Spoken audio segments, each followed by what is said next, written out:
ভগবানের যে ভক্তের প্রতি পদে পদে পরীক্ষা থাকে, পদে পদে পরীক্ষা করেন ভগবান ভক্তকে। সুদামা যে প্রতিজ্ঞা করেছে জীবনে কিছু চাইবে না, এবার গোবিন্দ কি করলেন, সুদামার একটু একটু করে সর্বস্ব কেড়ে নিচ্ছেন। কেন? দেখি বন্ধু কতদিন আমার কাছে না চেয়ে থাকতে পারে। হরিবল হরিবল। এটা পরীক্ষা মা। তুমি যদি কঠিন প্রতিজ্ঞা করো গোবিন্দের চরণে, তুমি যদি বলো আমি তোমার ভক্ত হতে চাই, তোমাকে অনেক পরীক্ষা দিতে হবে। পরীক্ষায় আমরা অনেক সময় পদস্খলন হয়ে যায় আমাদের, আমরা পারি না, কষ্ট পেলে ভগবানকে ভুলে যায়। তার সেবা পড়ে থাক, তার মুখটুকু দেখি না, প্রণামও পর্যন্ত করি না, রাগে, তাই না? হ্যাঁ, তার প্রতি রাগ হয়, অভিমান হয়। কিন্তু মাগো, ভক্তকে তো পরীক্ষা দিতেই হবে, পদে পদে পরীক্ষা। আর ভগবানকে যারা ভালোবাসে তাদের সারা জীবন কষ্ট পেতে হয়, এটা জেনে রাখুন। যদি আপনি ভাবেন ভগবানকে ভালোবেসে আমি সুখী হব, তাহলে বিপদ, সুখী আপনি হবেন না। কারণ চিন্তা করে দেখুন, ভগবানের সহধর্মিণী যে রাম অবতারে মা সীতা, যিনি ভগবানের সহধর্মিণী, তার তো সুখের শেষ হওয়ার কথা নয়। তাকে যেতে হয়েছিল বনবাসে। বনবাস থেকে আসার পর তার হলো অগ্নি পরীক্ষা। অগ্নি পরীক্ষার পরেও কিন্তু তার নিস্তার হলো না, তাকে পাতালে চলে যেতে হলো। কি গো মা, তাই তো? তাহলে ভগবানের সহধর্মিণী, তার কষ্ট কেন হবে? শুধু তাই নয়, এই কলিযুগে মহাপ্রভুর বামিকে, ভগবান গৌরহরির বামিকে মা বিষ্ণুপ্রিয়া। প্রভু তো চলে গেলেন সন্ন্যাসী হয়ে, আর সারা জীবন কাষ্ঠবিগ্রহ সেবা করে গেলেন মা বিষ্ণুপ্রিয়া। চার দেওয়ালের মধ্যে বাধা থেকে সারাদিনে মহামন্ত্র জপ করতেন। দেখুন মা, ভজন কাকে বলে? সারাদিন মহামন্ত্র জপ করতো, মানে হরিনাম মহামন্ত্র। 16 নাম 32 অক্ষর শেষ হলেই একটা করে তন্ডুল মানে চাল আলাদা করে করে রাখতো। এইভাবে সারাদিনে যতবার মহামন্ত্র জপ করতো ততবার তন্ডুল আলাদা করত। এইভাবে দিনের শেষে যতটুকু তন্ডুল হতো সেটাকে রন্ধন করে তার ঘরে শাশুড়ি মাকে দিতেন, বাড়ির কাজের লোক ঈশান তাকে খেতে দিতেন। অবশেষে যেটুকু থাকতো নিজের প্রাণটাকে বাঁচিয়ে রাখার জন্য সেবা করত। কেন? যত সময় প্রাণটা বেঁচে থাকবে তত সময় আমি প্রভুর সেবা করতে পারবো। তাই ভগবানকে ভালোবাসা অত সহজ নয় মা। ভক্ত বললেই ভক্ত হওয়া যায় না গো, অত সহজ নয়। যারা যুগ যুগ ধরে জঙ্গলে বসে বসে সাধনা করছে তারা ভগবানের চরণ লাভ করতে পারছে না। আর তুমি মায়ার সংসারে মোহমায়ায় ডুবে থেকে তুমি নিজেকে কি করে ভাবো আমি বড় ভক্ত? আজ দেখুন সুদামার জীবনে কিভাবে কেড়ে নিচ্ছে একটার পর একটা। সুদামা ওই যে ছোট ছোট বাচ্চাদের শিক্ষা দিত মা, আর সংসারের মধ্যে তার সন্তান হলো। বেশ সন্তানদের নিয়ে সুখে স্বাচ্ছন্দ্যে জীবন কাটে। দেখতে দেখতে তার প্রথম ভগবান পরীক্ষা করলেন কি, তার মাতা পিতাকে নিয়ে নিলেন। মাতা পিতা বিয়োগ হলো। যেই মাতা পিতা বিয়োগ হলো, সংসারের পুরো দায়িত্ব এবার সুদামার কাঁধে। সুদামা পাঠশালায় শিক্ষা দিয়ে যা পায় তাতে সংসারে কোনো রকমে যায় কেটে। ভগবান কিছুদিন পর তার ওই পাঠশালাটাও বন্ধ করে দিল। নিতাই গৌর হরি বল হরি। যেই না পাঠশালাটা বন্ধ হয়ে গেল, ছোট ছোট শিশুদের কি খাওয়াবে, কিভাবে অন্ন জোটাবে? সুদামা দেরি না করে ভিক্ষার ঝুলি কাঁধে নিলেন। নিতাই গৌর হরি বল। গুরুদেব বলেছিল কখনো মিথ্যা কথা বলবে না, অন্যায় কাজ ভুল কাজ করবে না।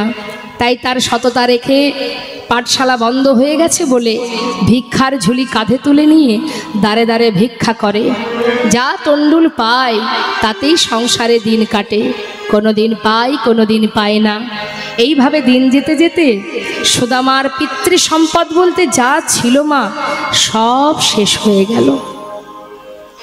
সব কিছু হারিয়ে ওই সন্তানদের নিয়ে, স্ত্রীকে নিয়ে গাছতলায় এসে সার করলো। এত কষ্টের পরেও আপনি কি ভগবানকে আর ডাকবেন? যে ভক্ত হবে সে ডাকবে। সুদামার নিঃশ্বাসে প্রশ্বাসে কৃষ্ণ কৃষ্ণ কৃষ্ণ, বদনে কৃষ্ণ নাম, আমি হরি চরণ হরি বল হরি বল সারি করেছি, তাই হরি হরি বলবো ভাই। আমি হরি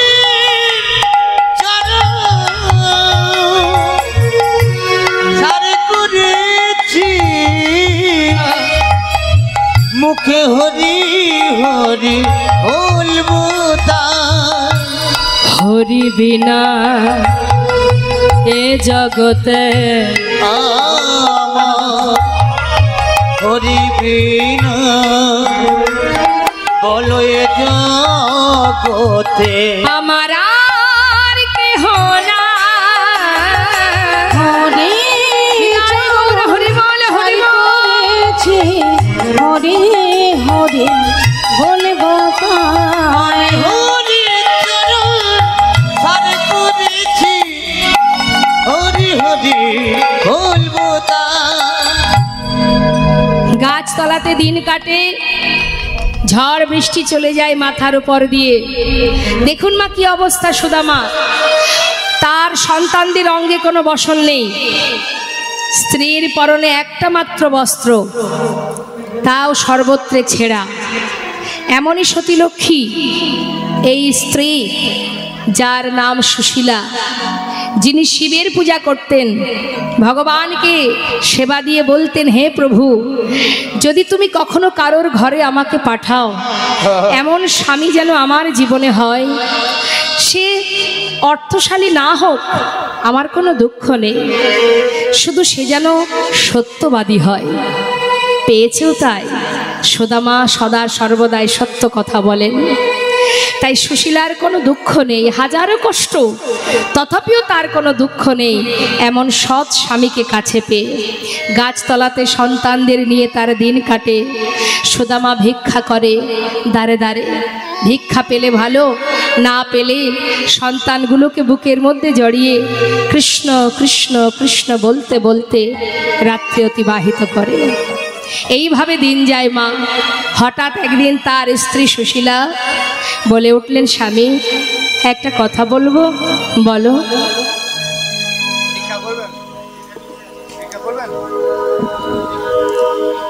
স্বামী, শুনেছি তোমার বন্ধু সে নাকি দ্বারকার রাজা, আবার এও জানি সে নাকি ভগবান।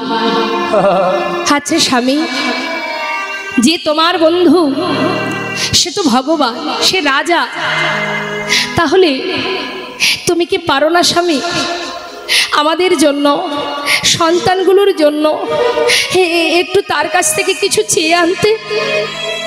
সুদামা বলছে, সুশীলা যা বলেছো বলেছো, আর বলো না। কেন জানো, আমি আমার বন্ধুর কাছে প্রতিজ্ঞা করেছি, ওর কাছে কোনোদিন আমি হাত পেতে কিছু চাইবো না। আর আজ বিপদে পড়েছি বলে বন্ধুর কাছে হাত পাতবো? যে বন্ধুর জন্য আমি কিছু করতে পারলাম না, আমি তার কাছে হাত পাতবো কি করে? বলো না, আমি পারবো না সুশীলা, আমাকে বলো না। স্বামী, বেশ, তোমাকে চাইতে যেতে হবে না, কিচ্ছু চাওয়ার প্রয়োজন নেই। আর একটা কথা বলি স্বামী, বলো, তোমার কি মন চায় তাকে দেখার? সুশীলা, সে তো আমার বহুদিনের আশা, কি করবো বলো, অসহায় কাঙাল আমি, আমার কথা কি আর ওর মনে আছে? সে তো শুনেছি এখন দ্বারকার বড় রাজা, আমার কথা কি আর তার মনে আছে গো? স্বামী, কি বলো তুমি? যার নাম প্রতিটা শ্বাসে প্রশ্বাসে তুমি জপ করছো, সে তোমায় ভুলবে কি করে? স্বামী, আমার বিশ্বাস, একবার তুমি তার কাছে যেয়ে দেখো, আমার মন বলছে সে তোমায় চিনতে পারবে। বলছো সুশীলা, আমার বহুদিনের স্বপ্ন, সে আমায় চিনতে পারবে তো? কেন পারবে না? তুমি না তার বাল্যকালের বন্ধু? যাও স্বামী, যাও, কিছু চাওয়ার প্রয়োজন নেই, যাকে এত ভালোবাসো যাও, তাকে একবার দেখে এসো। সুশীলা, তুমি তো বলছো যেতে, দেখো কোনো বন্ধু যদি বন্ধুর বাড়ি মাঝে সাঝে যায়, খালি হাতে গেলেও তাতে কোনো অসুবিধা হয় না, কিন্তু অনেকগুলো বছর চলে গেল, এখন আমি যে যাব খালি হাতে কি করে যাই তার ঘরে বলো। স্বামী, আচ্ছা ঠিক আছে, তোমাকে খালি হাতে যেতে হবে না, আমি দেখছি পারবে, পারবে সুশীলা? যদি কিছু এনে দিতে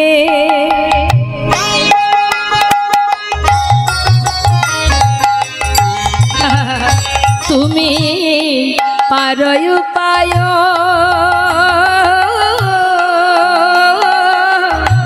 যদি কিছু এনে দিতে তুমি পারো পায়, তবে সে করিতে পারি দ্বারকায় গমন। তবে সে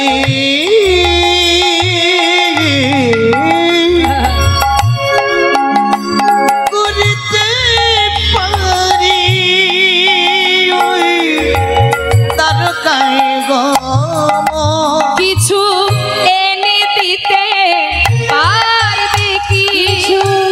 এনে দিতে পারবে কি? আমার প্রাণের ভাই কানাইয়ের লাগি কিছু এনে দিতে পারবে কি? আমার প্রাণের ভাই কানাইয়ের লাগি কিছু এনে দিতে পারবে কি? তবে সে করিতে পারি ওই দ্বারকায় গমন আমি। তবে সে করিতে পারি ওই দ্বারকায় গমন। স্বামী, তুমি নিশ্চিন্তে থাকো, আমি কোনো না কোনো উপায় নিয়েই তবে আসবো। থাকো তুমি ঘরে, আমি দেখছি। দেখুন মা, ধনী পরিবারের কন্যা কিন্তু সুশীলা আজ সে গোবিন্দের জন্য সবার ঘরে ঘরে গিয়ে, পাড়ায় পাড়ায় দরজায় গিয়ে গিয়ে ভিক্ষা করছে। কার জন্য? ভগবানের সেবার জন্য। আজ এই মন্দিরের ভক্ত যারা আছেন তারাও যাচ্ছে আপনাদের কাছে ভিক্ষার থালি নিয়ে। আপনারাও যেহেতু সুদামা যাবে আজ গোবিন্দ সেবায়, তাই আপনারাও সেই জন্যই আপনারাও এই ভিক্ষার যে পাত্র নিয়ে যাচ্ছে, আপনারা ওই পাত্রে ভিক্ষা দিন ভগবানের সেবার জন্য। এই সেবা গোবিন্দ সেবায় লাগবে। নতুন সবাই মিলে কেউ কিন্তু বঞ্চিত করবেন না, হ্যাঁ, সবাই দেবেন।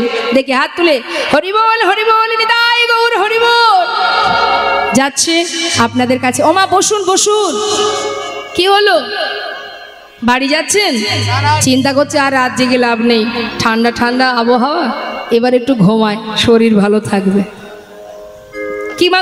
ও, কেউ মনে হয় চলে গেছে। কেউ চলে গেছে? কেউ যায়নি? আমি তো আছি, বসুন বসুন। দাঁড়িয়ে আছে, কতক্ষণে যাব? আর তো একটুখানি মা, দূরে হলে চলে যান, বাধা দেব না। আমি বলছি বটে, আমি তো জানি না আপনার বাড়ি কত দূরে। আর যদি এই এলাকার হন তাহলে যাবেন না, বসুন। তা এবার কি হচ্ছে মা? সুশীলা ভিক্ষা করছে, আপনাদের কাছে যাচ্ছেন আমার বাবা, তিনিও ভিক্ষা করতে। আপনারা ভিক্ষা দিন আর আস্বাদন করুন। সুশীলা গিয়ে দাঁড়ে দাঁড়ে ভিক্ষা করছে। না থাকলে কোথায় পাবে? জয় নিতাই জয় গো। হ্যাঁ দেবেন, গাড়ি ভাড়াটুকু রেখে বাকিটা গোবিন্দের জন্য দিয়ে দিন। হ্যাঁ, হরিবল। কৃপণতা করবেন না কিন্তু, কারণ তিনি জানেন আপনার কাছে কত আছে। হ্যাঁ, তা যাচ্ছে। আর কি বলছি সবার দ্বারে গিয়ে,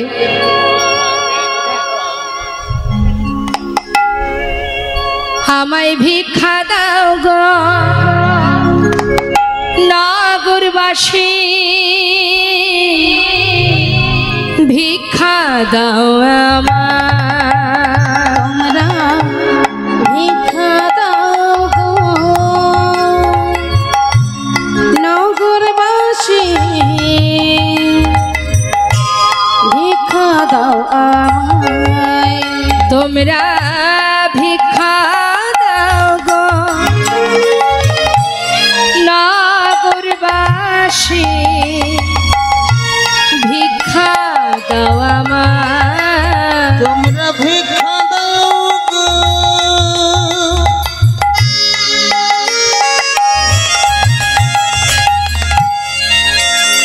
ও গো নগরবাসী,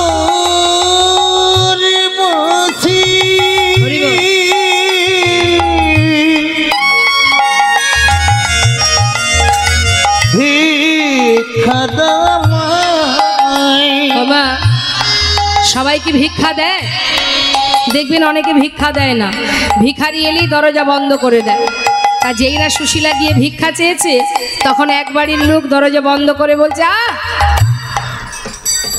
কোথা থেকে সব নিত্য নতুন ভিখারি যে উদয় হয়, এ আবার কোথা থেকে এলো রে বাবা, একে তো আগে কখনো দেখিনি। হ্যাঁ, এই নতুন নতুন ভিখারির জ্বালায় কি গ্রাম ছেড়ে চলে যাব? এই যে যাও যাও যাও, অন্য বাড়ি যাও, এ বাড়ি ভিক্ষা হবে না। তাড়িয়ে দিল। আবার পাশের বাড়ি গেছে, মা আমায় ভিক্ষা দাও গো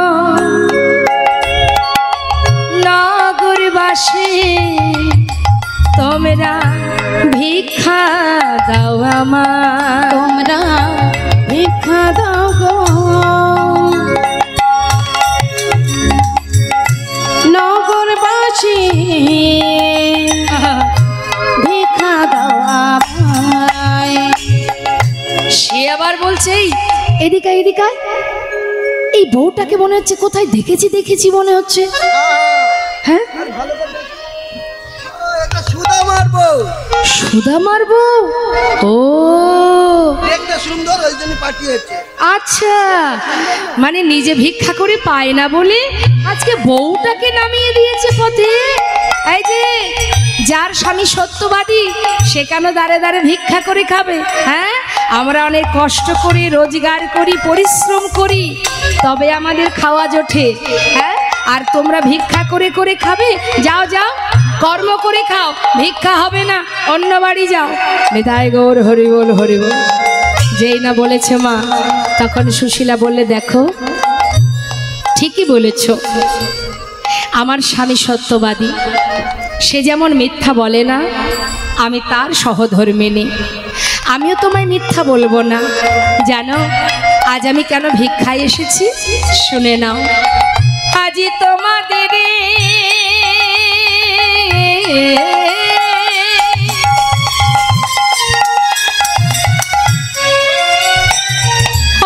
তোমাদের ভিক্ষারি দ্রব্য পাবে সে মোরা,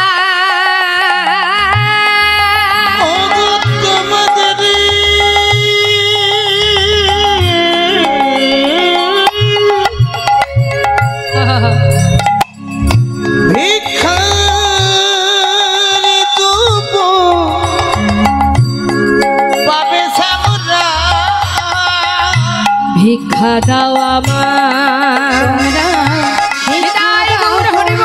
নগরবাসী, ভিক্ষা দাও আমায়। তোমরা ভিক্ষা দাও আমায়, একবার ভিক্ষা দাও আমায়।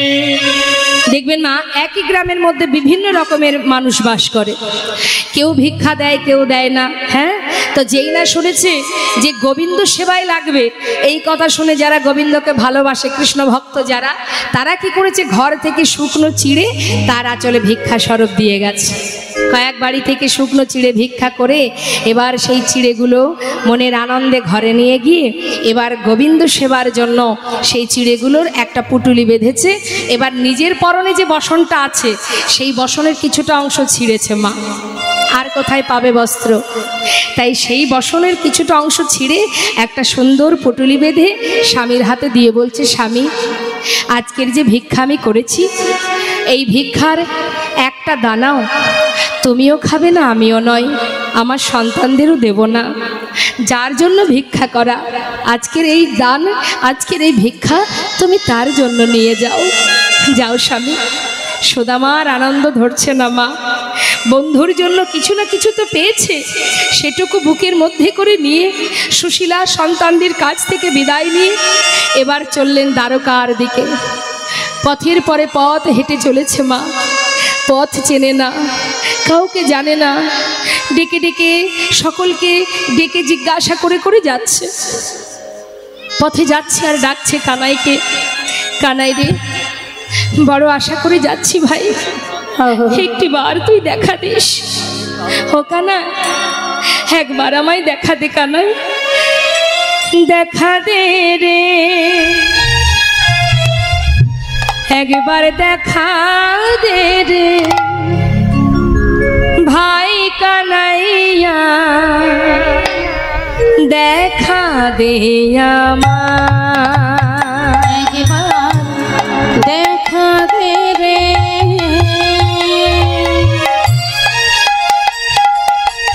ভাই কানাইয়া দেখা দে আমায়, একবার দেখা দে রে,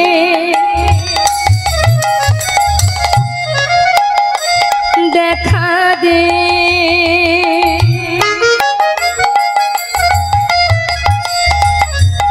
ওরে কানা, একবার দেখা দে, দেখা দে দে দে রে,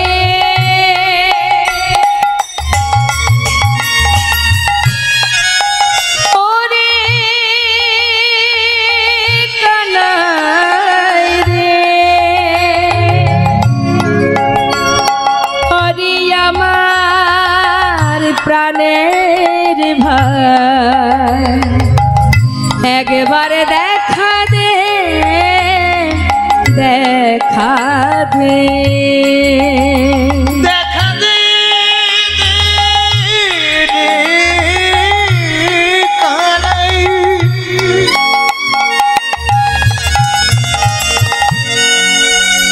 ওরে মোর মিয়া ভাই কানাই রে,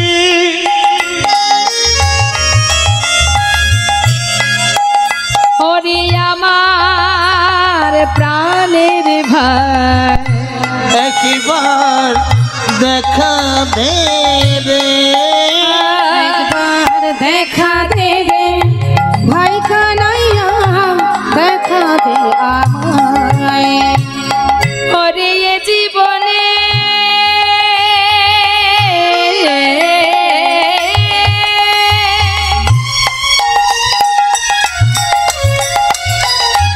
কতদিন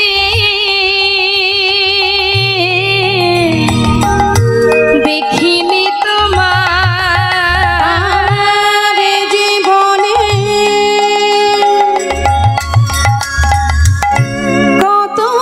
কতদিন দেখিনি তোমায়, একবার দেখা দে আমায়, দেখা দে রে, ভাই কানাইয়া দেখা দে আমায়, একবার দেখা দে আমায়, একবার দেখা দে আমায়। মা, ভক্ত যদি ভগবানের চরণ পাদপদ্ম লাভ করার জন্য ছুটতে ছুটতে পথে নামে, সে যদি পথের পরে পথ হেঁটে যায়, যখন যার উদ্দেশ্য নিয়ে ঘর থেকে বেরিয়েছে তার কিন্তু দায়িত্ব পড়ে যায়। গোবিন্দ দেখছে ভক্ত সুদামা আসছে, পাশে বসে আছে রুক্মিণী সত্যভামা, জিজ্ঞাসা করছে স্বামী, তোমার বন্ধু তোমার জন্য পথের পরে পথ হেঁটে আসছে, পাগলের ন্যায় তোমার জন্য শুকনো চিড়ে নিয়ে ছুটে আসছে। স্বামী, আমি আর ওর কষ্ট সহ্য করতে পারছি না, তুমি তোমার ভক্তকে একবার দেখা দাও। গোবিন্দ বলছে, রুক্মিণী এমন কথা বলো না, আমার বন্ধু আসছে ঠিকই, যখন এত কষ্ট করে ঘর থেকে যাত্রা করেছে, আসুক আমার দ্বারে, তবেই তো আমি তো যাওয়ার জন্য বসে আছি। কতক্ষণে আসবে সুদামা আমার কাছে? আমি তার জীবনের সর্বস্ব কিনে নিয়েছি যাতে সে আমার কাছে আসে। শুধু আমি অপেক্ষায় আছি, একটু অপেক্ষা করো, সময় না হলে তো আমি যেতে পারবো না, সময় হোক আমি ঠিক যাব তার সামনে।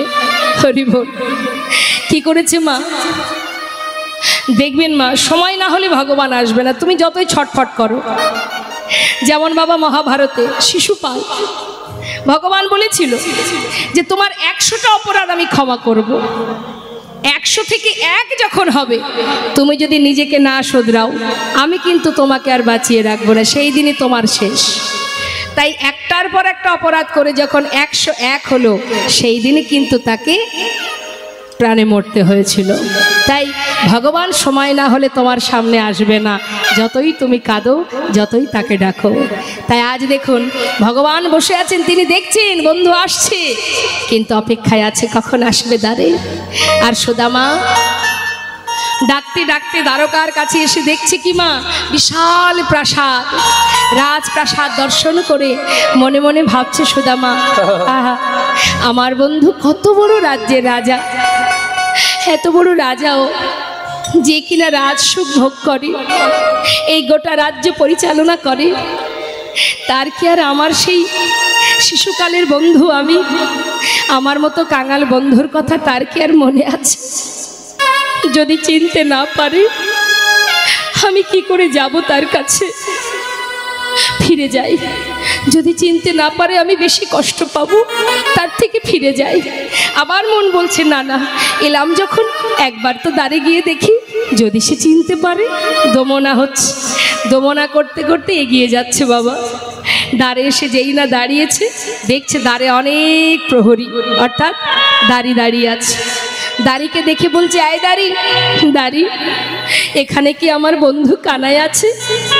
दारी जिज्ञासा करছে कौन हो तुम, कहाँ से आए हो, तुम्हारा नाम क्या है?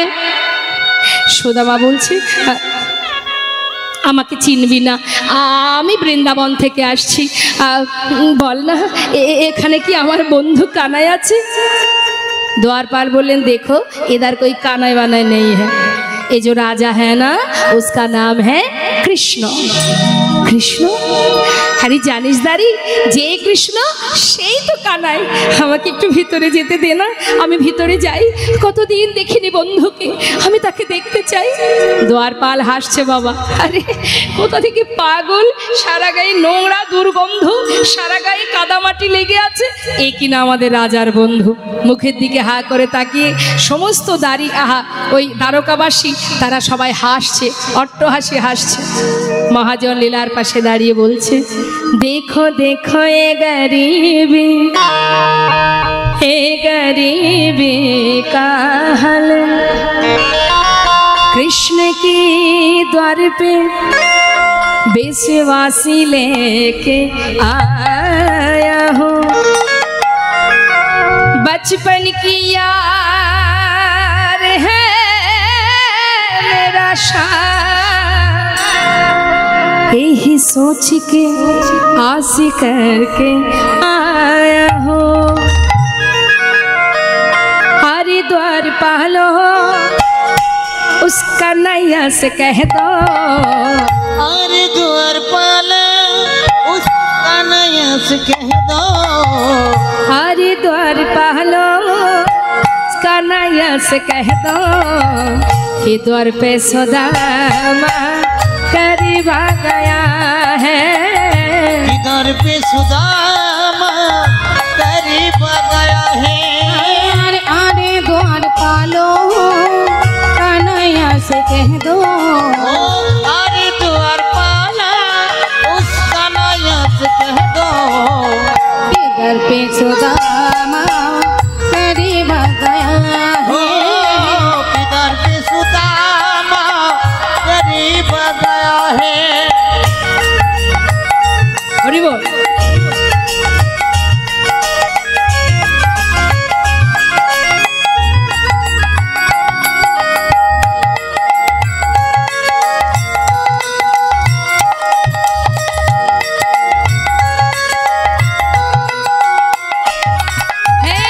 सर पे न पगड़ी तन पे न जामा, बता दो कन्हैया को नाम है सुदामा, बता दो कन्हैया को नाम है सुदामा, सर की न पगड़ी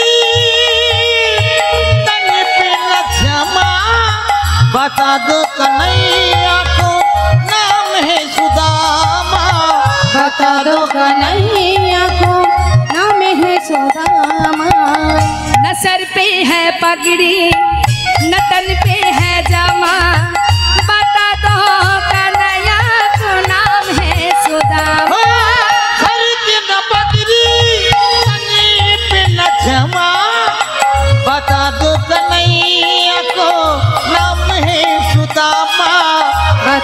धोखा नहीं आंखों नाम है सुदामा। एक बार जाके है उसका नैया से कह दो, एक बार जाके उसका नैया से कह दो कि द्वार पे सुदामा करीब आ गया है। दीदार पे सुदामा करीब आ गया है। अरे द्वार पालो कन्हैया से कह दो, अरे द्वार पालो उसका नैया से कह दो कि द्वार पे सुदामा दीदार पे सुदामा करीब आ गया है। इधर पे सुदामा करीब आ गया। दीदार पे सुदामा करीब आ गया है। दीदार पे सुदामा करीब आ गया है। অনাদি আদি গোবিন্দ তিনি তো সোনার সিংহাসনে বসে আছে মা, তিনি তো জানেন সুদামা দ্বারে এসে দাঁড়িয়ে আছে, কিন্তু যতক্ষণে খবরটা না পাবে সে যাবে কি করে। তাই দ্বারপাল সুদামাকে বাইরে রেখে ভিতরে যাচ্ছে মহারাজকে খবর দিতে যে মহারাজ আপনার বন্ধু এসেছে দ্বারে। হ্যাঁ, এই কথা বলবার জন্য দ্বারপাল যাচ্ছে। সুদামা আহা গোবিন্দের অন্তরটা ছটফট করছে, কতক্ষণে দ্বারপাল আসবে আমার কাছে খবরটা দেবে বলে। আর এদিকে রুক্মিণী সত্যভামা বন্ধু এসেছে, ভক্ত এসেছে, ভক্ত ভগবানের মিলন হবে কিনা মা, তাই রুক্মিণী সত্যভামা সুন্দর করে তাকে রাজবেশ পরিয়ে সাজাচ্ছেন গোবিন্দকে। আসুন আমরাও সাজাই, যে যার অন্তরে গোবিন্দকে বসিয়ে। হ্যাঁ, সাজাচ্ছে, কেমন ভাবে সাজাচ্ছে মা দেখুন। সাজে সাজ মহান তুমি, সাজ সাজ মোহন তুমি সাজ, সাজ মহান তুমি, সাজ সাজ সাজ মহান তুমি, সাজ সাজ সাজ মহান তুমি, সাজ সাজ মোহন তুমি, সাজ সাজ মোহন তুমি, সাজ সাজ মোহন তুমি সাজ সাজ, সাজ মোহন তুমি সাজ সাজ, সাজ মোহন তুমি, সাজ সাজ মোহন তুমি, সাজ অন্তর মন্দিরে ধর্মরতি, অন্তর মন্দিরে ধর্মরতি, অন্তর মন্দিরে একবার ধর্মরতি, অন্তর মন্দিরে ধর্মরতি, প্রেমেরই প্রদীপে তোমার করিব আরতি। অন্তর মন্দিরে ধর্মরতি, প্রেমের প্রদীপ তোমায় করিব আরতি। গোকুলের কান্হা ব্রজেতে শ্রীকৃষ্ণ, গোকুলের কান্হা ব্রজেতে শ্রীকৃষ্ণ, গোকুলের কান্হা তুমি ব্রজেতে শ্রীকৃষ্ণ, গোকুলের কান্হা ব্রজেতে শ্রীকৃষ্ণ, নব নব রূপে তুমি আজ সাজ মোহন তুমি সাজ, সাজ মোহন তুমি, সাজ সাজ মোহন তুমি সাজ সাজ, সাজ মোহন তুমি সাজ সাজ, সাজ মোহন তুমি, সাজ সাজ মোহন তুমি, সাজ। সুন্দর করে সাজাচ্ছে মা। এমন সময় হলো কি দেখুন, ওই যে দ্বারপাল আসছে মহারাজের কাছে, সে এসে যেই না বলেছে মহারাজ আপনার দ্বারে এক কাঙাল ভিখারি পাগলের বেশ দ্বারে দাঁড়িয়ে আছে আপনার সঙ্গে সাক্ষাৎ করবে বলে। গোবিন্দ জিজ্ঞাসা করলেন তুমি কি করে জানলে সে পাগল? কেন মহারাজ? তার বেশ দেখে। হরি বল। বলে বেশ দেখলে কি কখনো বোঝা যায় যে সে পাগল কি পাগল নয়? নাম কি তার? তার নাম সুদামা। যেই না বলেছে সুদামা, এই অপেক্ষায় তো ছিলেন তিনি। খবর পাওয়া মাত্রই ছুটতে ছুটতে আর রাজবেশ পরা হলো না মা। কনক প্রচঙ্কে কৃষ্ণ আছিল বসিয়া, কনকে প্রচঙ্কে কৃষ্ণ আছিল বসিয়া, কনক প্রচঙ্কে কৃষ্ণ আছিল বসিয়া, কনকে প্রচঙ্কে কৃষ্ণ আছিল বসিয়া, ভাইয়া চলিল দেখো সুদামা শুনিয়া। হৃদয় গৌর হরি বল। সুদামা শুনিয়া, ভাইয়া চলিল দেখো সুদামা শুনিয়া, ধে ধে চলিল, ধে ধে চলিল, ধে ধে চলিল, ধে ধে চলিল, সুদামা সুদামা বলে ধে ধে চলিল, সুদামা সুদামা বলে ধে ধে চলিল, ভাইয়া চলিল দেখো সুদামা শুনিয়া, ভাইয়া চলিল দেখো সুদামা শুনিয়া। সুদামা, সুদামা, সুদামা একটু দাঁড়া। সুদামা দ্বারে দাঁড়িয়ে থাকতে থাকতে হঠাৎ চিন্তা করছে, তবে বুঝি কানাই এলো না। যেই না পিছন ফিরে চলে যাবে, এমন সময় গোবিন্দ আমার ছুটতে ছুটতে বন্ধুকে কাছে পাওয়ার জন্য পাগলের ন্যায় ছুটে এসে সুদামাকে বুকের মধ্যে জড়িয়ে ধরেছে। যেই না বুকের মধ্যে জড়িয়ে ধরেছে, সুদামা বলছে, কানাই রে, আমার কথা তোর মনে আছে বন্ধু? তুই আমাকে ভুলে যাসনি। আমি ভেবেছিলাম আমার মতো কাঙাল বন্ধুর কথা তোর কি আর মনে আছে? কি রে, আমাকে ছেড়ে দে। এইভাবে ধরে রেখেছিস কেন? দেখছিস না সারা গায়ে কত কাদা মাটি নোংরা লেগে আছে? তোর এই সুন্দর অঙ্গে লেগে যাবে কানাই, ছেড়ে দে। কানাই বলছে, সুদামা, এতদিন পর আমার কথা মনে পড়লো তোর। সুদামা, কেমন আছিস তুই? ভালো। এতদিন ভালো ছিলাম না। যখন থেকে তোকে দেখলাম আমার সমস্ত কষ্ট দূর হয়ে গেছে। হরিবল হরিবল হরিবল। আর আমার কোনো কষ্ট, কোনো দুঃখ, কোনো যন্ত্রণা নেই। আয়, আমার কাছে আয়, চল ভিতরে চল। না না, আমি ভিতরে যাব না। কেন যাবি না? ওই দেখ, চল বলছি ভিতরে। কৃষ্ণ, আমি কি করে যাই বল ভিতরে? দেখছিস না সারা গায়ে কত নোংরা লেগে আছে। ভিতরে যে রাজরানীরা রয়েছে, আমি তাদের সামনে দাঁড়াবো কি করে? আরে সবাই তো তোর অপেক্ষায় দাঁড়িয়ে আছে। চেয়ে দেখ, সবাই বরণ ডালা নিয়ে দাঁড়িয়ে আছে তোকে বরণ করবে বলে। আয় বন্ধু, আমার সাথে আয়। সাথে করে নিয়ে মা যেই না ভিতরে নিয়ে গেছে, রুক্মিণী, সত্যভামা, ভগবানের সহধর্মিণী যারা, সবাই তাকে বরণ করলেন। বরণ করবার পর তাকে ঘরের মধ্যে নিয়ে গিয়ে সোনার সিংহাসনে যেই না বসাবে, সুদামা বলছি, কানাই, আমি এখানে বসতে পারবো না। বসবি না মানে? তুই না আমার বন্ধু, আয় বলছি। হাত ধরে জোর করে বসিয়েছে। কোথায় বসিয়েছে? রাজ সিংহাসনে।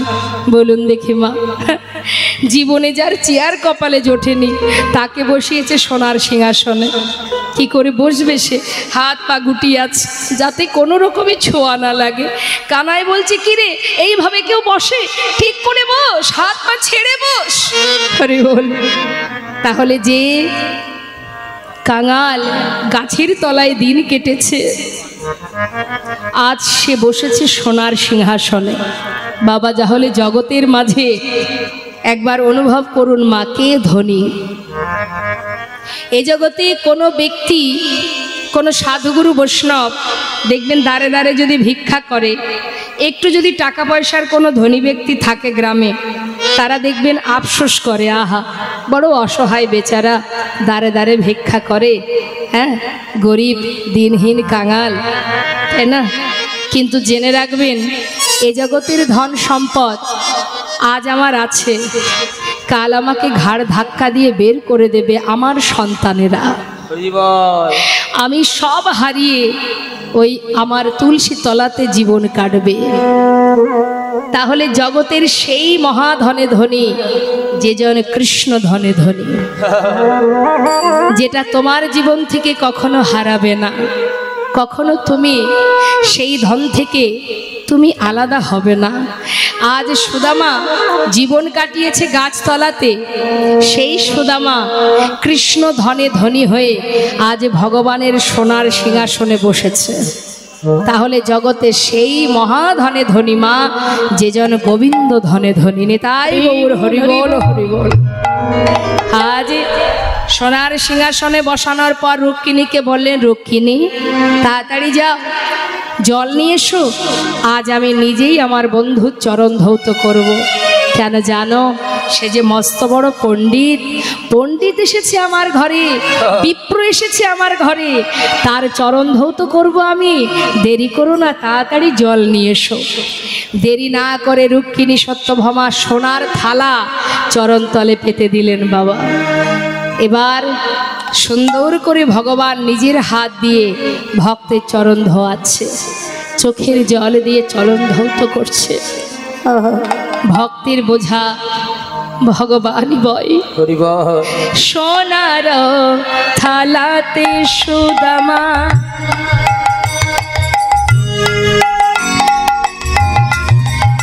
আজ চরণ রাখিল, সোনার থালাতে সুদামার দেখো চরণ রাখিল। আজ দেখো দেখো স্বর্ণ ভিঙ্গারের জল চরণেতে দিল। দেখো স্বর্ণ ভিঙারের জল সুদামার চরণে দিল। আজি নয়ন জলে প্রভু আমার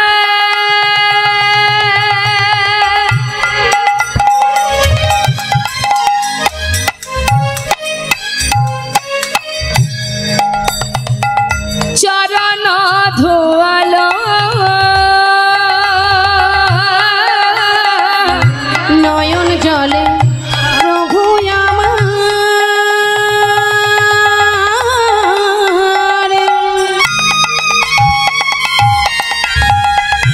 চরণ ধোয়ালো। ভগবান আমার আজ চরণ ধুয়ে মনে মনে বলে সুদামা, এই জগতে ভক্ত ছাড়া আমার কে বা আছে? শুধু এ জন্মে নয়, আমি জনমে জনমে ভক্তের চরণের দাস। আমি ভক্তের চরণের দাস, আমি ভক্ত বড় ভালোবাসি। ভক্তই আমার মাতা, ভক্তই আমার পিতা, আবার ভক্তই আমার গুরু। আদর করে নাম দিয়েছে আমার নাম বাঞ্ছা কল্প তরু। নিতাই গৌর হরি বল হরি বল। আজি নয়নে জলে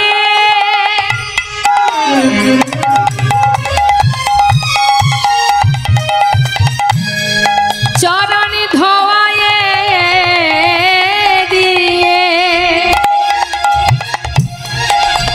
আজি মন্দ মন্দ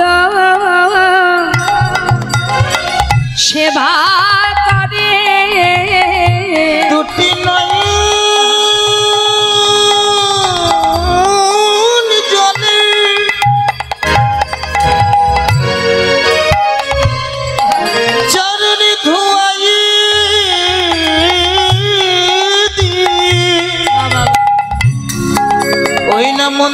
বন্ধু চরণ সেবা করে। মাগো, চরণ দুটি হাতে করে নিয়ে দেখছি চরণ থেকে কত রুধির ঝরছে। ভগবানের করকমলে চরণ দুটি নিয়ে মনে মনে বলছে, ভক্ত কত ভালোবাসলে যে নিজের কথা না ভেবে শুধু আমার চিন্তা করে হাজার কষ্টকে ভুলে থাকতে পারে। চোখের জলে চরণ ধৌত করছে সুদামার। আমরা কি দেখেছি মা, ভক্ত ভগবানের চরণ সেবা করে, তাই না? কিন্তু আজ যে উল্টো হয়ে গেল মা, ভগবান ভক্তের চরণ ধৌত করছে। এমন ভক্ত কতজন হতে পারে বলো? গোবিন্দ চরণ ধৌত করছে আর বলছে, সুদামা এই বন্ধু, এতগুলো বছর পরে এসেছিস, আমার জন্য কিছু এনেছিস নাকি? সুদামা মনে মনে চিন্তা করছে, কানাই রে, তুই তো এত বড় রাজ্যের রাজা, তুই রাজ সিংহাসনে বসে থাকিস, তুই রাজভোগ সেবা করিস, রাজ পালঙ্কে ঘুমাস, আমার আনা শুকনো চিড়ে আমি তোকে দেব কেমন করে? যদি তুই না খাস, কাপড়ের মধ্যে লুকিয়ে রেখে বলছে, জানিস অনেক চেষ্টা করেছি, কিচ্ছু আনতে পারিনি রে, কি করব বল? কোন রকমে ভিক্ষা করে দিন কাটে, কিচ্ছু আনতে পারিনি। গোবিন্দ মনে মনে বলছে, সুদামা আমার জন্য এনেছিস কিন্তু দিতে পারছিস না। তুই ভেবেছিস তোর আনা শুকনো চিড়ে আমি খাবো কি করে? তুই কি জানিস না, আমার ভক্তরা আমাকে ভালোবেসে যা দেয় আমি যে সেটা তৃপ্তি ভরে সেবা করি। ওরে বিদুরের ঘরের শাকন্ন যদি আমি সেবা করতে পারি, সবরের এঠো কুল যদি আমি খেতে পারি, তোর আনা শুকনো চিড়ে খাবো না? সত্য কথা মা, হস্তিনাপুরে ভগবান কৃষ্ণ যখন যান, দুর্যোধন বলেছিল, এসো সখা আমি তোমাকে রাজভোগ খাওয়াবো। ভগবান বলেছিল, শোনো দুর্যোধন, খেতে যদি হয় আমি তো তোমার কাছে খাবো না, আমি যদি সেবাই করতে চাই তাহলে বিদুরের ঘরে সেবা করব। বিদুর ছিল দাসী পুত্র মা, তাই বিদুরের ঘরে সেবা করেছিলেন ভগবান। বিদুরের স্ত্রী ভুল করে কলা সেবা দেবে বলে খোসাটা দিয়েছিলেন, আপনারা সবাই জানেন। ভগবান সেই খোসাটাই সেবা করেছিলেন, সেটাই সেবা করেছিলেন। কেন মা? তাতে যে ভক্তি ছিল, প্রেম ছিল, ভালোবাসা ছিল।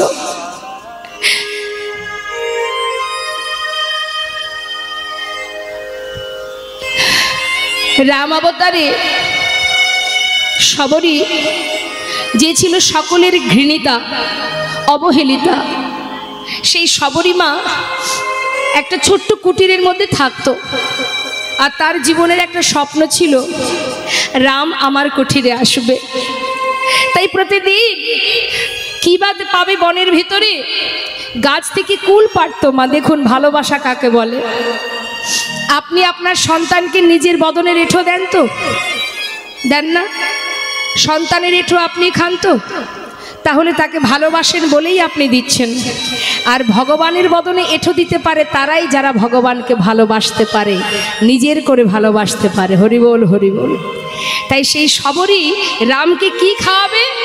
বনে গিয়ে কুল পেড়েছে, গাছের কুল, মুখে দিয়ে দেখছে টক না মিষ্টি, যেটা খেয়ে দেখছে মিষ্টি কুল, সেই অর্ধেক এঁঠো কুলটা তুলে রাখছে, কেন? রামকে দেবে। তাই হরিবোল হরিবোল। প্রতিদিন ফুল তুলে সেই ফুলগুলোকে ছিঁড়ে ছিঁড়ে যে পথে রাম ঢুকবে তার কুঠিরে, সেই পথের মধ্যে সুন্দর করে সাজিয়ে রাখতো, কেন? আসতে যেন তার চরণে ব্যথা না পায়। তাই গৌর হরিবোল। ভগবান প্রভু রামচন্দ্র মা সীতাকে উদ্ধার করার পথে ওই সবরীর কুঠিরে গিয়েছিল এবং সবরীর এঁঠো কুল সেবা করেছিলেন প্রভু রামচন্দ্র। সুদামাকে বলছে, বন্ধু সকলের এঠো যদি আমি খেতে পারি, তাহলে তোমার আনা শুকনো চিড়ে আমি কেন খাবো না? তুমি দিতে পারছো না, মনে মনে ভাবছে গোবিন্দ। বেশ, দিতে যখন পারছো না, সময় মতো আমি খেয়ে নেব। কিচ্ছু না বলে তাকে স্নান করিয়ে শুদ্ধ বসন পরিয়ে তাকে সুন্দরভাবে সেবা দিল। সেবার পর বলল, বন্ধু এত পথ হেঁটে এসেছিস, চল এবার বিশ্রাম করবি। এই বলে শয়ন মন্দিরে নিয়ে গিয়ে সুদামাকে শয়নে দিলেন। সুদামা শয়নে আছে মা। দেখতে দেখতে অন্ধকার হতে হতে মধ্যরাত যখন রাত সবাই ঘুমাচ্ছে, সেই সময় ভগবান তার নিজের শয্যা পরিত্যাগ করে এক পা দু পা করে সুদামার কুঠিরে প্রবেশ করলেন। সুদামা যেখানে শুয়ে আছে তার চরণের পাশে গিয়ে বসলেন। হরি বল। চরণের ধারে বসে দেখছি চরণ দুটি কত পথ হেঁটে এসেছে, তাই নিজের করকমল দিয়ে হাত দিয়ে তাই ভক্তের চরণটা সেবা করছে। কেন? অনেক পথ হেঁটে এসেছে, কত কষ্ট হলো তার, যাতে বন্ধু ভালো ঘুমাতে পারে, তাই চরণ সেবা করছে। চরণ সেবা করতে করতে মা হঠাৎ দেখছে চরণ তলে কত কাটা ফুটে আছে। মনে মনে ভাবছে, গোবিন্দ বন্ধু নিজের কোনো খেয়ালই নেই তোর। সেই শিশুকাল থেকে তুই আমাকে এত ভালোবাসিস, এত কাটা ফুটেছে চরণ তলে, কিন্তু সেদিকে তোর কোনো খেয়াল নেই। হরি বল, হরি বল। কিন্তু এই কাটা আমি কি করে পরিষ্কার করব? ও যে ঘুমিয়ে আছে, যদি ঘুম ভেঙে যায়। তাই ধীরে ধীরে চরণের পাশে বসে নিজের হাত দিয়ে একটা একটা করে কাটা পরিষ্কার করছে মা। আবার লক্ষ্য আছে যাতে বন্ধুর ঘুমটা ভেঙে না যায়। এখন পরিষ্কার করতে করতে দেখছে কি একটা কাটা অনেকটা ভিতরে ঢুকে গেছে, সেটাকে কি করে বের করবে? কিছুতেই সেটাকে হাত দিয়ে বের করতে পারছে না। যখন বের করতে পারছে না, দেরি না করে গোবিন্দ আমার নিজের বদনটা সেই চরণতলে নিয়ে গিয়ে নিজের দাঁত দিয়ে সেই কাঁটাটাকে ধরে যখন জোর করে টেনে বের করেছে, সঙ্গে সঙ্গে সুদামার কাপড়ের নিচে যে পুটুলিটা ছিল সেটা নিচে পড়ে গেছে, আর সুদামা চমকে উঠেছে। হঠাৎ গোবিন্দকে দেখতে পেয়েছে। গোবিন্দ বলছে, কি সুদামা, এই পুটুলিতে কি আছে? হ্যাঁ দেখি তো। হাতে করে যেই না তুলেছে, সুদামা বলছে, কানাই দে, আমায় ফিরিয়ে দে, দে বলছি। আরে ফিরিয়ে তো দেবই, আগে দেখি কি আছে। যেই না খুলেছে মা, দেখছে কি তার মধ্যে চিড়ে। ও, তুই চিড়ে এনেছিলি আমার জন্য, আমাকে তো দিলি না সুদামা। কেন দিলি না তুই বল? কেন দিলি না তুই? তুই কি ভেবেছিস আমি চিড়ে খেতে পারবো না? আরে ক্ষীর সর ননি মাখনে খেতে খেতে আমার আর মুখে কোনো রুচিই নেই। এই যে আজকে তুই চিড়ে এনেছিস, আজ আমি একটু মুখের স্বাদটা পাল্টাবো। এই বলে যেই না মুখে দিতে যাবে মা, হঠাৎ দেখছে ভিজে। আরে বন্ধু, চিড়েগুলো ভিজিয়ে এনেছিস? বুঝেছি বুঝেছি বুঝেছি, শুকনো চিড়ে খেতে গেলে মুখে ব্যথা লাগবে, সেই জন্য ভিজিয়ে এনেছিস, তাই না? আরে এই না হলে কি বন্ধুত্ব? ঠিক করেছিস। যেই না মুখে দিতে যাবে, সুদামা বলছে, কানাই জানিস ভাই, আমি কিন্তু চিড়ে ভিজিয়ে আনিনি। তাহলে ভিজলো কি করে তা তো জানি না, তবে মনে হয় আসার সময় তোর কথা ভাবতে ভাবতে যখন আমি কাঁদছিলাম, আমার মন বলছে আমার চোখের জলে চিড়ে ভিজে গিয়েছে। তাই গৌর হরি বল, হরি বল।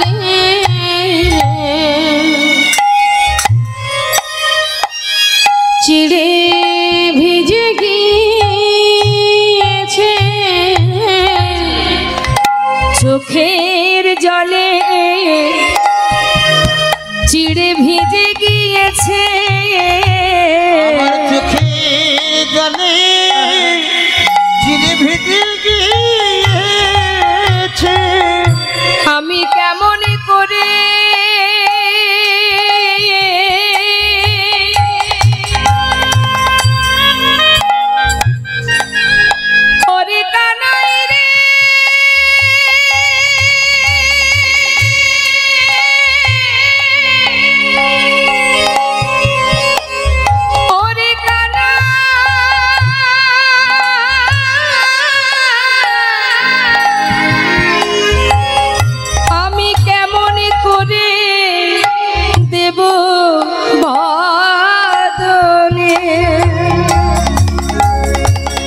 আমার চোখের জলে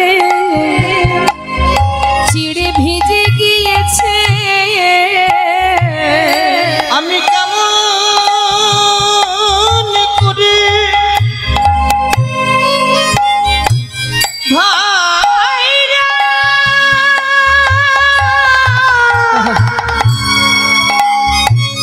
ভাইরা দেব বদলে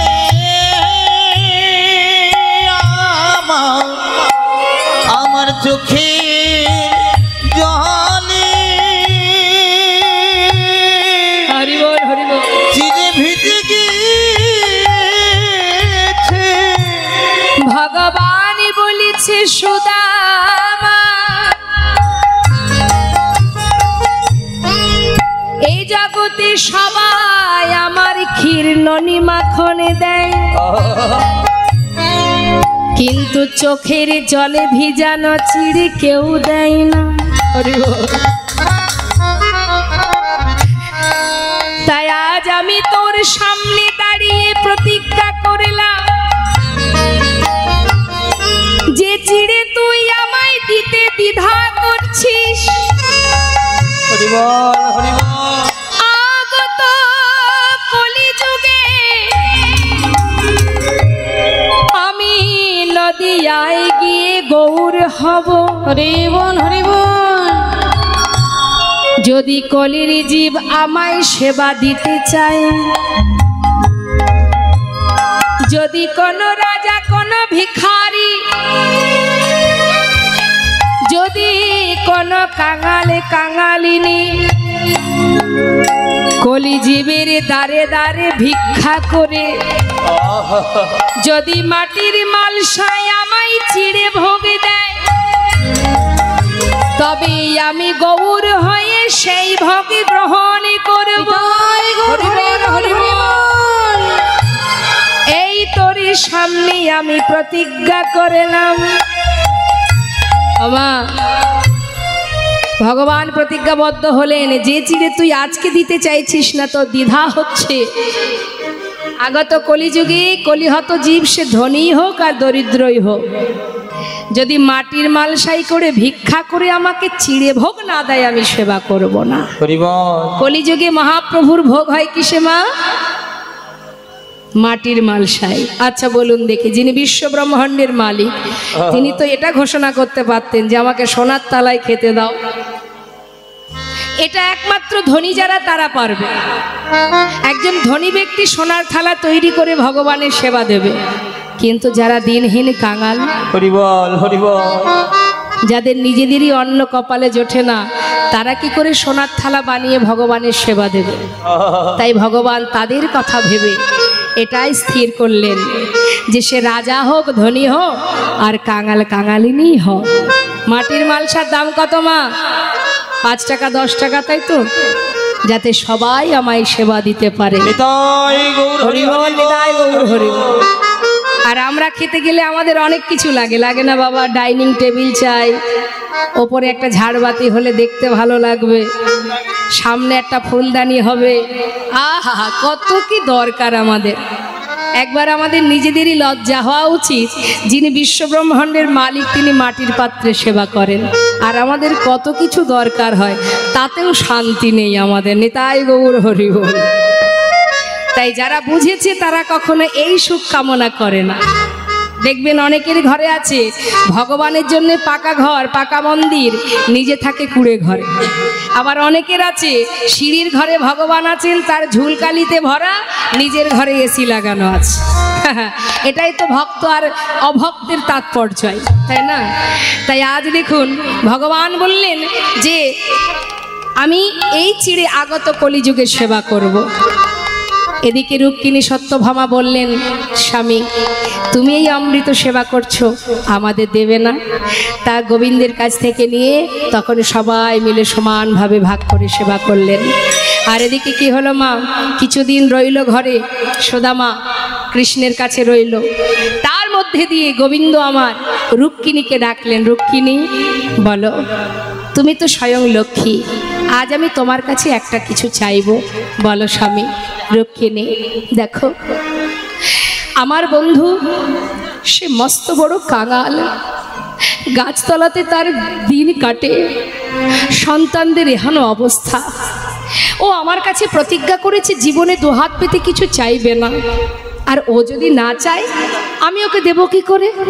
মনে করুন বাবা, আপনার বন্ধু খুব ধনী, আপনি কোনোদিন তার বাড়িতে বেড়াতে গেলেন, এখন আপনি বেড়াতে গেছেন দেখে, আপনার চলাফেরা দেখে আপনার সে কিছু টাকা আপনাকে দিতে গেল, বলুন নিজের খারাপ লাগবে কি না? যে ও আমি আজ গরিব বলে, আমি কাঙাল বন্ধু বলে, বন্ধুর টাকা পয়সা আছে বলে সে আমাকে সাহায্য করছে, খারাপ লাগবে কি না মা? তাই বলছে গোবিন্দ যে জানো রক্ষিণী, বন্ধু যদি আমার কাছে না চায়, আমি যদি ওকে যেচে কিছু দিই ওকে অপমান করা হয়, তাই আমি ওকে কিছু দিতে পারছি না। কিন্তু রক্ষিণী তুমি তো লক্ষ্মী, যাও না আমার বন্ধুর সমস্ত দুঃখটা দূর করে দাও, পারবে ওর সমস্ত দারিদ্রতা দূর করে ওকে সকল সুখী সুখী করতে, আমার বন্ধু আমার সম সুখ যেন সে পায়, যাও না রক্ষিণী। রক্ষিণী বলে স্বামী যদি অনুমতি হয় আমি নিশ্চয়ই পারবো, যাও আর দেরি করো না। দেরি না করে রক্ষিণী বিশ্বকর্মাকে সঙ্গে করে নিয়ে সুদামার প্রাসাদ বানিয়ে আবার চলে এলো মা। কিন্তু সুদামা কিন্তু কিছুই জানে না। বেশ কিছুদিন পর যখন কানার কাছ থেকে বিদায় নেবে, হঠাৎ কানাই বললেন, সুদামা যাবি ভাই? যা, তবে একটা কথা জিজ্ঞাসা করি। হ্যাঁ রে, চলে যাবার আগে কিছু আমায় বলবি নাকি? কিছু চাস? বল কি চাস? সুদামা বলছে, কানাই এই যে তোকে দেখেছি, আমার জীবনে সব কষ্ট দূর হয়ে গেছে, আর আমার কিছু চাওয়ার নেই, শুধু তোর কাছে আমি একটা কথা জানিয়ে যাই ভাই, যেমন করে আমায় ভালোবাসিস মৃত্যুকাল পর্যন্ত যেন আমায় ভুলে যাস না, যেন সঙ্গ ছাড়া করিস না ভাই, যেন সঙ্গ ছাড়া করিস না ভাই, যেন সঙ্গ ছাড়া করিস না ভাই, শুধু এ জন্মে নয় জন্মে জন্মে যেন সঙ্গ ছাড়া তুই করিস না ভাই, শুধু এ জন্মে না ওই না জন্মে জন্মে যেন সঙ্গ ছাড়া হরি বল। করিস না ভাই, আমি আর কিছু চাই না কানাই, বলি ওরে আমার প্রাণের ভাই, আর কিছু চাই না ওর হরি বল হরি বল। প্রাণের ভাই, আর কিছু চাই না যেন কানাই, সঙ্গ ছাড়া করিস না ভাই। সুদামা চিন্তা করিস না, শোন ভাই, আমার সঙ্গ ছাড়া তোকে করব না, তবে দেখ তুই যা, আমি বলছি শোন, তোর কোনো কষ্ট থাকবে না, কোনো দুঃখ থাকবে না। সুদামা মনে মনে চিন্তা করছে, কানাই তো সবই জানে আমার কি অবস্থা, আবার বলছে দুঃখ থাকবে না, কষ্ট থাকবে না, ভাবতে ভাবতে যাচ্ছে বাবা। পথে যেতে যেতে বৃন্দাবনে যখন এসে পৌঁছালেন মা, চারিদিকে দেখছে যেখানে তার গিন্নি তার সন্তানরা ছিল সেখানে তাদেরকে দেখতে পাচ্ছে না। এরা গেল কোথায়? এই গাছতলাতেই তো ছিল, গেল কোথায়? দেখছি বিশাল একটা প্রাসাদ, ও হয়তো কোনো ধনী ব্যক্তি তৈরি করেছে, কিন্তু আমার গিন্নি কোথায়? চারিদিকে খুঁজছে, খুঁজতে খুঁজতে হঠাৎ দেখছে কি মা, সেই প্রাসাদ থেকে রাজরানীর বেশে তার স্ত্রী সুশীলা বরণডালা হাতে নিয়ে নিচে নেমে আসছে। হরি বল হরি বল। হা করে তাকিয়ে আছে, সুশীলার দিকে চিনতে পারছে না। সুশীলা বলছে, স্বামী এমন করে তাকিয়ে আছো কেন? চিনতে পারছো না তো? শোনো, তুমি কিছু না চাইলে কি হবে, গোবিন্দ তোমাকে সর্বসুখে সুখী করেছে। স্বামী এসো ভিতরে এসো। স্বামীকে বরণ করে ভিতরে নিয়ে গিয়ে এবার দুজনে ভগবানের বিগ্রহকে নিয়ে সম্মুখে বিগ্রহকে রেখে দুজনে একসঙ্গে গোবিন্দ সেবায় রত হলেন। সবাই আমরা দর্শন করব। এখানেই এবার লীলাকে আমরা বিশ্রাম রাখব। দর্শন করুন ভক্ত ভগবানের মধুর এই লীলা। তাই এবার দুজনে দর্শন করছি আর গোবিন্দ সেবা দিচ্ছি। রাধে কৃষ্ণ গোবিন্দ গোপাল রাধার মন হরি হরি।